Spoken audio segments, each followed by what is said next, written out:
Hello, my name is Professor John Benjamin, and this is West Virginia Wesleyan College, and I'd like to talk to you today about personalized learning. What is personalized learning? It empowers students to pursue their passions while encouraging them to take more responsibility for their education. There's many approaches to personalized learning, but the two approaches that I'd like to introduce to you are very simple approaches that don't take a lot of effort to get started, but are very powerful. First is learning pathways. Students are provided with a route of learning activities based on their interests or performance. And the second is flipped classroom.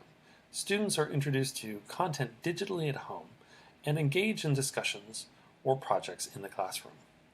And I'll talk more about these in detail.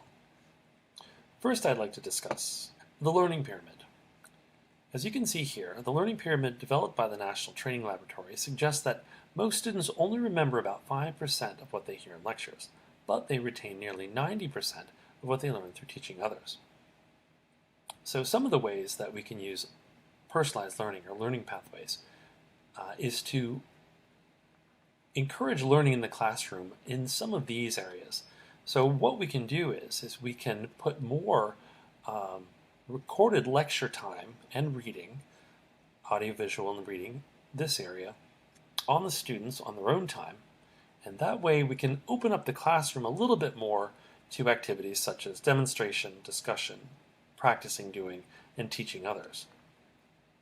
Now, I don't recommend doing this all the time. Most of us are already doing these activities in our classroom. But flipped classroom and learning pathways can bring some of that content, again, outside the classroom and make more room for these other activities in the classroom. So, some advantages to learning pathways. Well, first I'd like to explain a little bit about learning pathways. So typically how it would work is you would give the student maybe pre-recorded lectures or a reading assignment, and they would engage with that content outside of class on their own time. And then they would be given an assessment of some sort, like a quiz or a multiple choice quiz, that they can take on their own with a timed quiz, or they can take during class. And the results that they get from that quiz, based on their score, they'll get one of three pathways.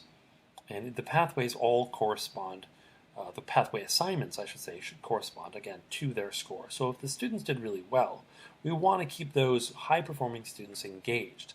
So their pathway assignment should probably dwell in the Bloom's taxonomy up here. Maybe it's a creative assignment or assignment where they're evaluating something. The students that scored in the middle, maybe they're given a pathway assignment that has a lower cognitive learning level. Maybe it's an analyze or to apply. And then for those students that did poorly on the assessment, maybe they didn't engage with the content very well, but in any case, they need to re-engage with the content so that they can remember it or better understand it. And so that's what the Pathway 3 assignment will revolve around. My recommendation is to keep these three assignments similar enough so you only need one rubric. But you can use different rubrics for them, but it's just easier for grading. So some of the results that have come in from studies about learning pathways and some of the advantages that have been learned about are they're self-paced, so students like that, they get to do these assignments or these reading and these video lectures on their own time. They're better prepared for class, particularly discussions. It keeps the higher performing students engaged and interested, like I said, prevents the lower performing students from falling behind. So the nice thing is, if they have to re-engage with the content to develop their understanding and be able to remember the content, that way they can move on to the next module having gained that knowledge rather than just failing the quiz and then moving on ahead. So on their own, they have to re-engage. So they're not falling further and further behind. So it keeps them in the fold, if you will, while also keeping the more higher performing students engaged and not bored. Because typically in a traditional lecture setting, we teach to the middle, or in some cases we teach to the upper group. But with the help of learning pathways, we can teach to the whole class. Advantages of flipped classroom.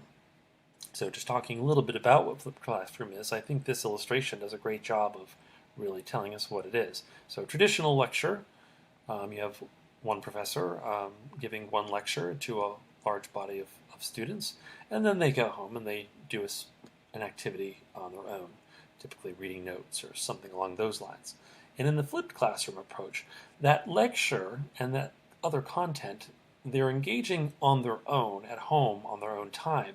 And again, leaving more room for classroom activities such as instruction, which is really great if they have to actually teach the class on a particular topic or skill. It leaves room for more discussion time. And let's see, let's just take a look at some of those. And then some demonstrations and practicing. So some of the advantages to the flipped classroom are students, again, are better prepared for class. Students are more engaged during class. They're involved in active learning versus passive learning.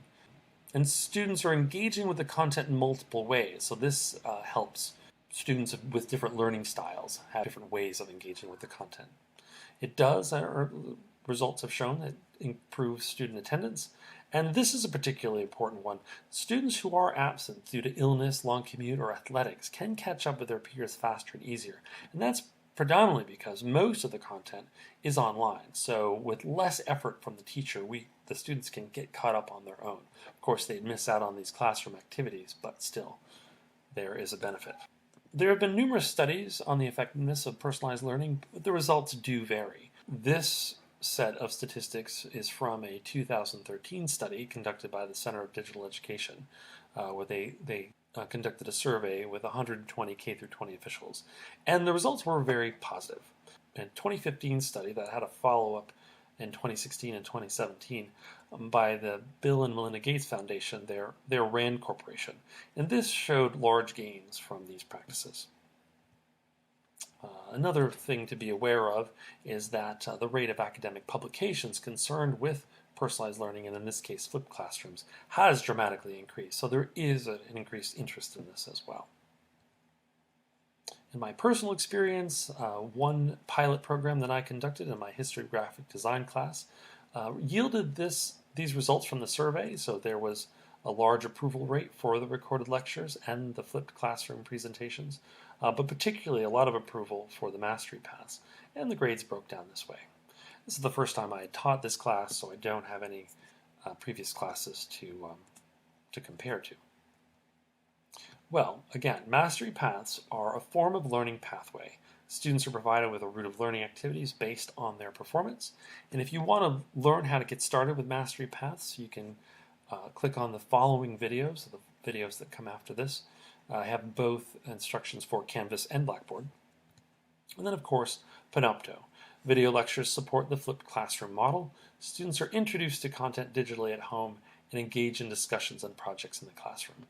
And if you're interested in getting started with Panopto, I have a couple of instructional videos that follow this. Some quick lecture recording tips.